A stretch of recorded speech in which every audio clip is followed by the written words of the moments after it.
องปทุมพรเปิดขบวนการแข่งขันศิลปะกีฬานักเขียนต้อนรับวันศาสตร์ที่2ธันวาคมรอบ50ปีและวันเกิดประธานไกรสอนพรหมวิหารครบรอบ105ปีพิธีเปิดขบวนการแข่งขันศิลปะและกีฬาพันเตะ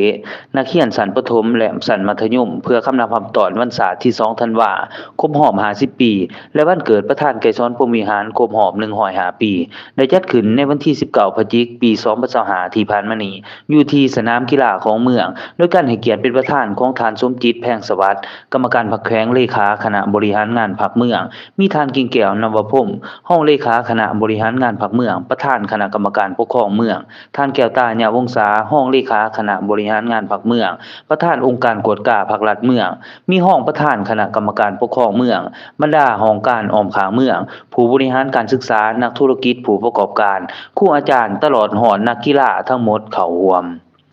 ท่านวิทยามื่นวิเศษรักษาการหัวหน้าของการศึกษาธิการและกีฬาเมืองได้รายงานให้ฮู้ว่าโดยปฏิบัติตามแผนพัฒนาเวียงงานการศึกษาวิทยาศาสตร์และกีฬาประจำโซกเขียน2025-2026ให้บรรลุตาม4วัน11ฐานไม้ที่สภาประชาชนแขวงได้รับร้องแล้วซึ่งเริ่มปฏิบัติแต่ปี2026หาปี2020และติดพันกับหาหลักมูลของการศึกษาที่กระทรวงศึกษาธิการและกีฬาวางออกทั้งเป็นการสร้างขบวนการนับตอนวันสำคัญของศาสตร์ของภาคเว้าร่วมเว้าเฉพาะแม่นสร้างขบวนการต้อนรับวันศาสตร์ที่2ธันวาคมรอบ50ปีและวันเกิดประธานไกรสอนพรหมวิหารครบรอบ105ปีที่หมุนเวียนมาอีกวาระหนึ่งเพื่อเฮ็ดให้การแข่งขันกีฬาบานเตชายประเภท7คนที่ได้จัดขึ้นให้มีบรรยากาศฟดฟื้นและผลสำเร็จสูงทางคณะภาคคณะของการศึกษาเมืองหน่วยงานที่รับผิดชอบเวียกงานกีฬาศิลปะแม่นได้มีการประสานสมทบบรรดาประธานกลุ่มศึกษาผู้อำนวยการโรงเรียนและครูสอนวิชากีฬาขั้นโรงเรียนและได้เปิดกองประชุมคนขัวปรึกษาหารือร่วมกันเพื่อวางแผนและวิธีการจัดการแข่งขันทั้งสองหาตัวแทนนักกีฬาและทีมนักกีฬาเข้าร่วมการแข่งขันจากนั้นก็เลยนำแผนการดังกล่าวนำเสนอต่อทานประธานคณะกรรมการปกครองเมืองรับทราบเพื่อขอที่สินำจากองค์การปกครองเมืองผ่านการมีคำเห็นจากขั้นเทิงแม่นเห็นดีเป็นเอกภาพในการจัดแข่งขันดังนี้ 1. เห็นดีจัดการแข่งขันกีฬารางวัลของทานประธานคณะกรรมการปกครองเมือง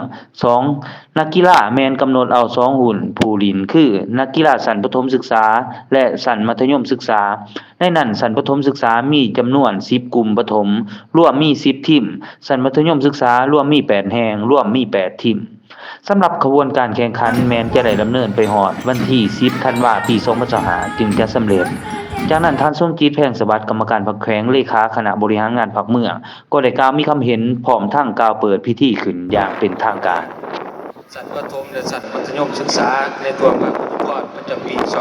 2025ซึ่งกระบวนการครั้งนี้เป็นกระบวนการที่มีความหมายความสำคัญอย่างยิ่งและจะตั้งขึ้นและทำกลางบรรยากาศที่ตัวพรรคตัวกองทัพกำลังประกอบอาวุธและตัวพวกชนลาวทั้งชาติตัวร่วมพวกเฉพาะชาวเมืองปทุมพรของพวกเอาท่วมตั้งหน้าจัดตั้งปฏิบัติทำขยายมาที่กองผู้ชมในของพรรคของแขวงของเมืองอย่างกว้างขวางในโอกาสที่มีความหมายความสำคัญนี้ข้าพเจ้าก็แสดงความต้อนรับอย่างอบอุ่นฝากความเยี่ยมยามถามข่าว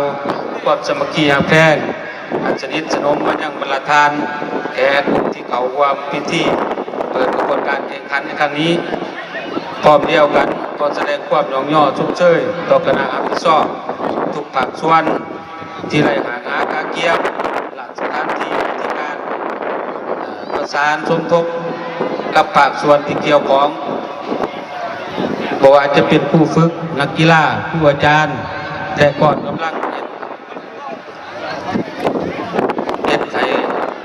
พิธีเปิดในมื้อนี้ได้อย่างสมบูรณ์แบบในนามส่วนตัวก็คือในนามตั้งหน้าคณะพรรคองค์การปกครองเมืองก็แสดงความยอมย่อชมเชยอย่างสุดอกสุดใจขอชมเชย